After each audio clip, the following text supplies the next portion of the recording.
Good morning and welcome to Muscle Maintenance within Shape Fitness. I'm Coach Kim. Today's Functional 5 is a continuation of yesterday's Functional 5. This week we selected 5 exercises that don't require equipment, that are pretty easy to learn, and we're going to practice them again today in a slightly different order with a couple of variations built in so that we can continue the week mastering these exercises, and you will have 5 more exercises that you do really well, whether you decide to do the functional 5 we do each week or maybe pick 5 and stick with them for your own personal daily exercise regimen, daily stimulating exercise regimen.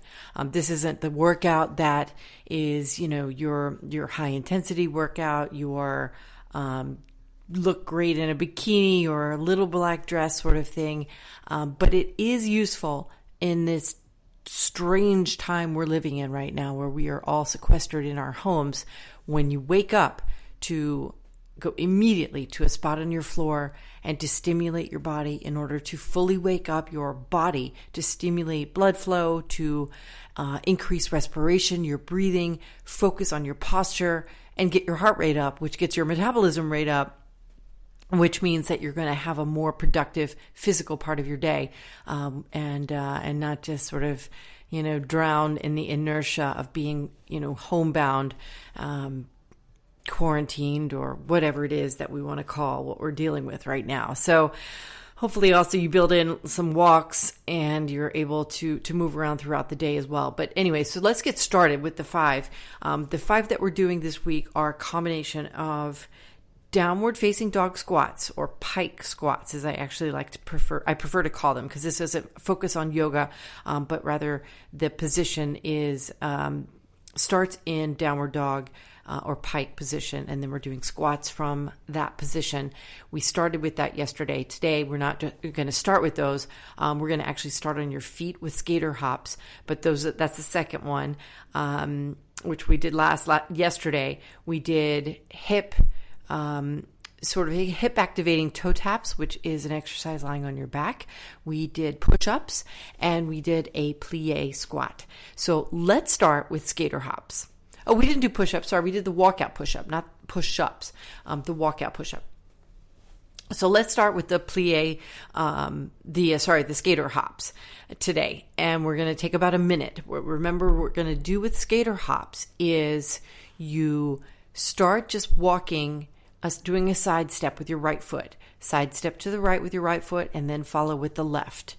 And then step to the left and follow with the right foot. Keep your feet straight.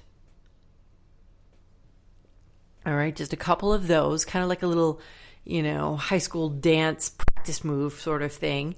Bend your knees, soften your knees a little bit so that you can, you're not so stiff. All right, this hopefully is getting your blood flow going anyway. And now we're going to proceed into the actual skater hop, where the skater hop is you go a little further. Your step to the right is a little bigger. It's a bigger step to the right. And then the left leg follows, but goes behind the right leg, out farther than the right leg itself, and taps gently before the left leg leads in and takes the big left step to the left. And the right leg follows, extending behind the left leg farther and tapping over to the left. All right, so the skater hop, going back and forth to the right, to the left, about 10 more seconds.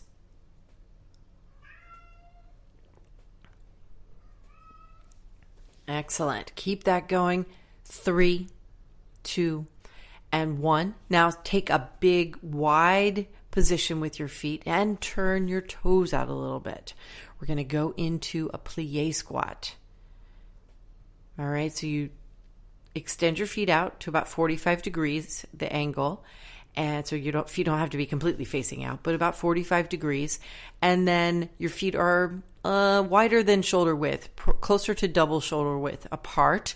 And you keep your back straight, keep your belly button pulled in, sit down into an imaginary chair or part of the way if you can't sit all the way down.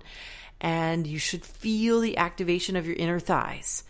Then pause for a fraction of a second, but then squeeze your butt and lift back up slowly. Slow motion to begin, right? Just like with the skater hops, we start by taking a small step, going slowly, and then you proceed into the full motion and speed up as you get a little bit better, as the practice becomes a little more internalized.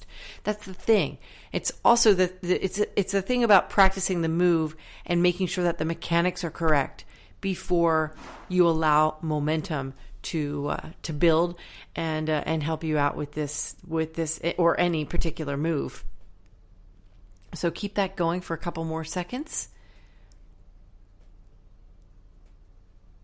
Very nice. Okay, right in the middle, same as it was yesterday. We're going to add that walkout push-up in next. The walkout push-up is one of the easiest ways that you can boost your heart rate and have a productive time, sort of physical period of time commitment to yourself. But it's also one of the exercises that people do incorrectly. That's because of your interaction with gravity. So you're a little bit just interacting with gravity with the plie squat, but you're not going down very far. With the walkout push-up, you're going to squat all the way down, and you have to actually squat down. You can't just bend over. And so that's a really big part of the walkout push-up, for you to hinge at your hips, try to keep your chest high, but as you get lower to the floor, obviously you put your hands on the floor, and then you walk your hands out to the push-up position. Pause. If you can execute one push-up here, that's great. And then walk your hands back. If you can't execute a push-up, I guess I should have had the if-then part of the if.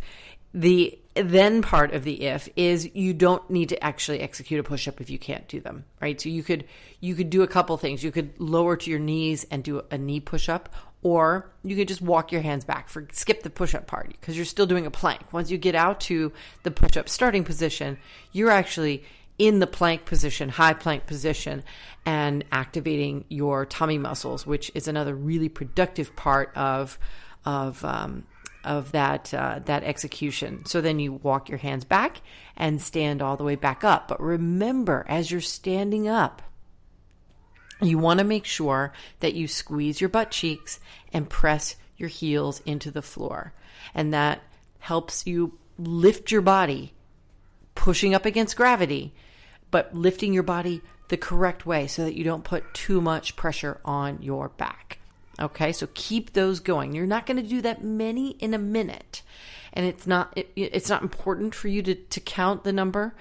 The 3, 4, maybe 5 is a pretty sort of decent goal for a 1 minute period of time with the walkout push-up. So, but again, the number isn't that significant.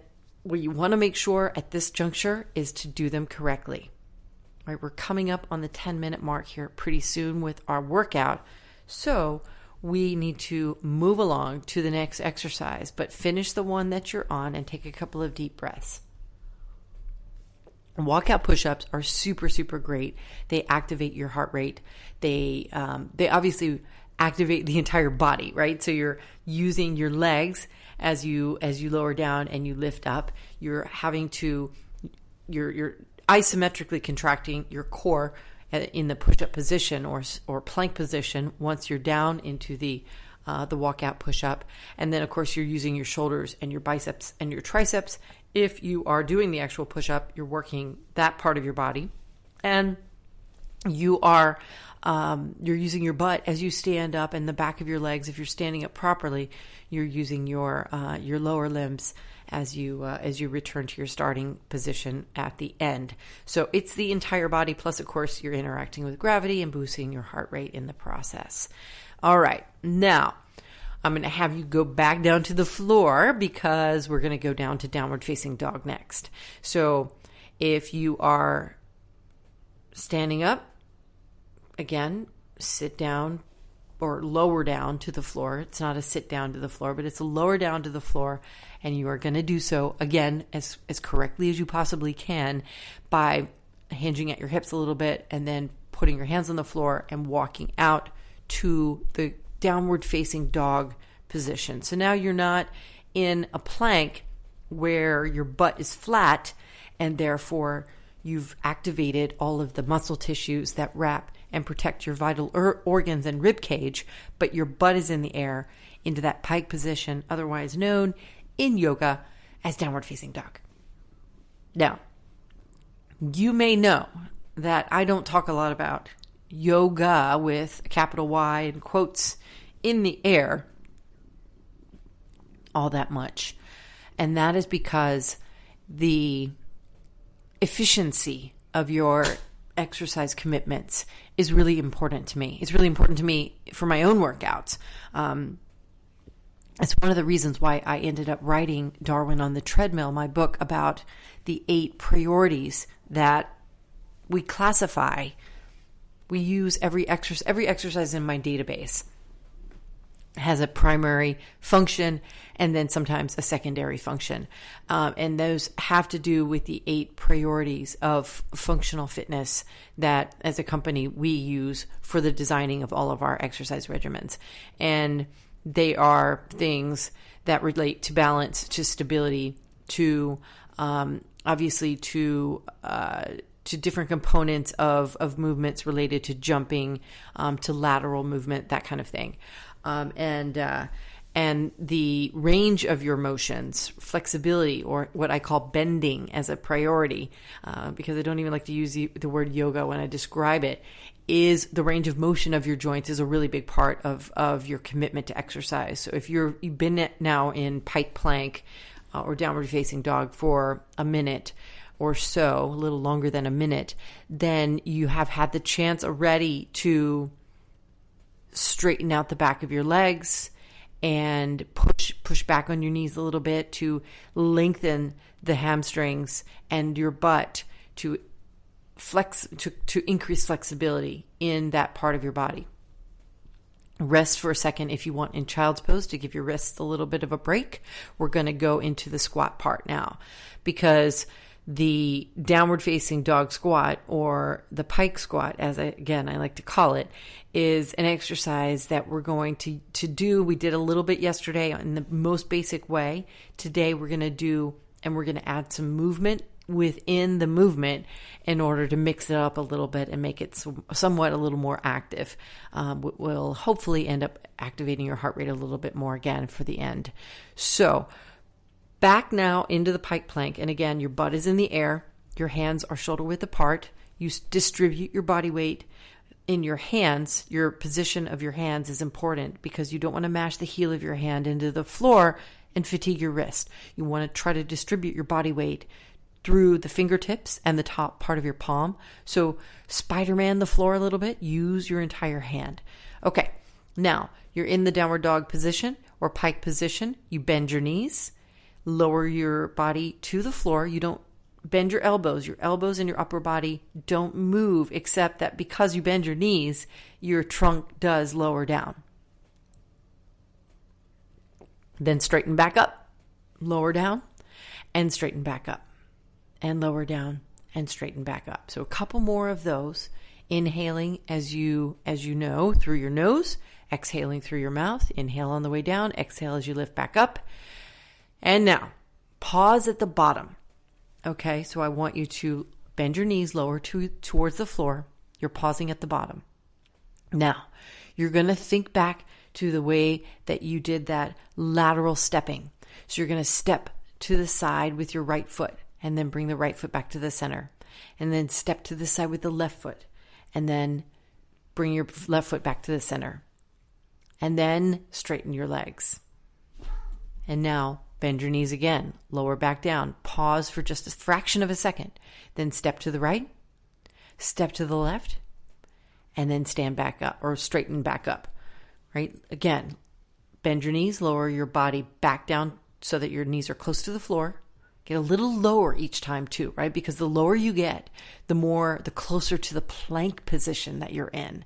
All right. So that plank position, when now you're lateral stepping, and you can stay lateral stepping. Let's do that for 10 seconds. So just lateral step to the right. We'll finish up here. Lateral step to the left. Remember, as you are closer to the floor and you're in that plank position, you're causing that isometric contraction of all of your core muscles, and that makes the move itself, the moving legs, harder to execute. Okay, go ahead and rest back in child's pose now. You did great. Take a couple of deep breaths. Stretch those arms all the way out so that you can stretch out your back.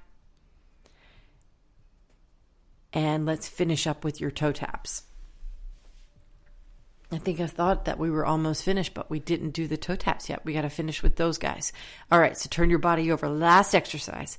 We're going to put your body in a position where you're lying on your back, your hands are beside your floor, and your knees are bent. However, your feet are in the air. So your knees are bent at 90-degree angles. Your hips are bent at 90-degree angles. That means that when you're lying down, you're pulling your belly button in to stabilize your trunk, and then your knees and your hips make a straight line up and down. Okay, so now the toe taps are where you execute a lever at your hip muscle, not bending your knee more, but you're going to lower your left foot. You'll keep your right foot steady for a couple seconds while your left leg moves, and as you hinge your left hip, your left foot taps the floor. And then gently, and then lift back up, right? And then keep that going for about 10 seconds. So you lower the foot, lift back up, lower the foot, lift back up. You should feel in your left leg, the hip flexor is moving, and you'll feel a little bit at the top part of your quadricep. Okay, go ahead now, switch. So now make sure your left leg is stable before you start moving your right leg. Your left knee and hip are straight lined as well, and then move the right foot or move the right leg. And again, remember that it's not the right knee bending and straightening, it's the right hip hinging so that your right foot lowers to the floor and lifts back up. All right, so that's just a little bit of a taste. Now what I want you to do is alternate your legs. So left foot, then right foot, then left foot, then right foot. Now, if this is easy for you, and it might not be so hard. It's not a hard exercise. None of these exercises are hard on balance by themselves. However, what you want to do if we want to make it a little bit harder, is pretend that someone has wrapped a string around your sternum and lift up through your chest. Look up at your ceiling. Don't bend your neck. You want to look up at your ceiling and lift up as you're alternating those toe taps. Last 5 seconds. 4, 3, 2, 1. And now stretch your body all the way out into a savasana and have a great rest of your day. I will be back tomorrow morning with our Wednesday installment of this Functional 5, and we'll mix it up, do it slightly different order, add a couple of additional variations into the mix. Have a great day.